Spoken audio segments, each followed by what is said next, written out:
શું તમે કલ્પના કરી શકો છો કે જે પહાડો કરોડો વર્ષોથી રાજસ્થાનના રણને દિલ્હી અને ગુજરાત તરફ આવતા રોકે છે, એ પહાડો હવે કાયદેસર રીતે પહાડ જ નહીં ગણાય? હા, તમે સાચું સાંભળ્યું. સુપ્રીમ કોર્ટના એક નવા નિર્ણયે સમગ્ર દેશમાં ચર્ચા છેડી દીધી છે. અરવલ્લીની એક નવી વ્યાખ્યા નક્કી કરવામાં આવી છે.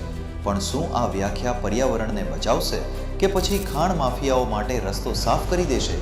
આજે આપણે આ વિડીયોમાં જાણીશું કે 100 મીટરનો આ નવો નિયમ કેવી રીતે ભારતની ભૂગોળ બદલી નાખશે. વિડીયો અંત સુધી જોજો, કારણ કે આ વાત તમારા અને મારા શ્વાસ સાથે જોડાયેલી છે. નવેમ્બર 2024માં સુપ્રીમ કોર્ટે કેન્દ્ર સરકારની સમિતિ દ્વારા સૂચવેલી અરવલ્લીની નવી વ્યાખ્યા સ્વીકારી છે. આ વ્યાખ્યા મુજબ 100 મીટરની ઊંચાઈ. જો કોઈ ટેકરી આસપાસની જમીનથી 100 મીટર કે તેથી વધુ ઊંચી હશે તો જ તેને અરવલ્લી હિલ માનવામાં આવશે. 2. 500 મીટરનું અંતર. જો આવી બે ટેકરીઓ 500 મીટરની અંદર હશે તો જ તેને રેન્જ ગણવામાં આવશે. હવે પ્રશ્ન એ થાય કે આમાં ખોટું શું છે? ખોટું એ છે કે અરવલ્લીની હજારો નાની ટેકરીઓ જે 100 મીટરથી નીચી છે તે હવે સરકારી ચોપડે પર્વત નહીં ગણાય. અને જો એ પર્વત નથી તો ત્યાં ખાણકામ અને બાંધકામ કરવા પર લાગેલા પ્રતિબંધો હટી શકે છે. આ માત્ર ગુજરાત કે રાજસ્થાનની વાત નથી, આખા ભારત પર તેની ગંભીર અસરો થશે. રણ પ્રદેશનો ફેલાવો. અરવલ્લી એક ગ્રીન વોલ છે. જો આ નાની ટેકરીઓ તોડી નાખવામાં આવશે તો થારનું રણ હરિયાણા, દિલ્હી અને ઉત્તર પ્રદેશ સુધી ફેલાઈ જશે.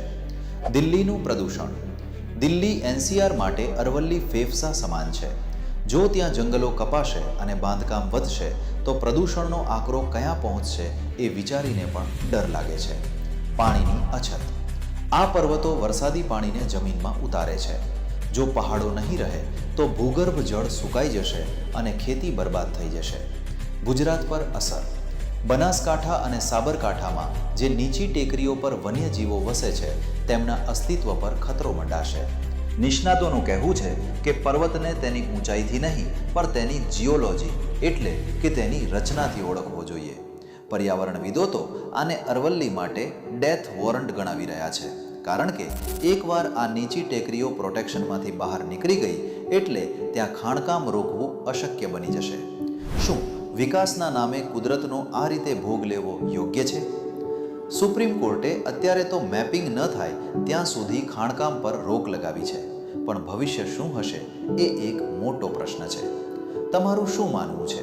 શું આ 100 મીટરનો નિયમ અરવલ્લીને ખતમ કરી નાખશે? કોમેન્ટમાં ચોક્કસ જણાવજો. જો આ માહિતી મહત્વની લાગી હોય તો વિડીયોને લાઈક કરો અને તમારા મિત્રો સાથે શેર કરો, જેથી દરેક ભારતીય જાગૃત બને. આવી જ માહિતી માટે ચેનલને સબસ્ક્રાઇબ કરો. જાગૃત બનો, દેશ બચાવો. જય હિન્દ.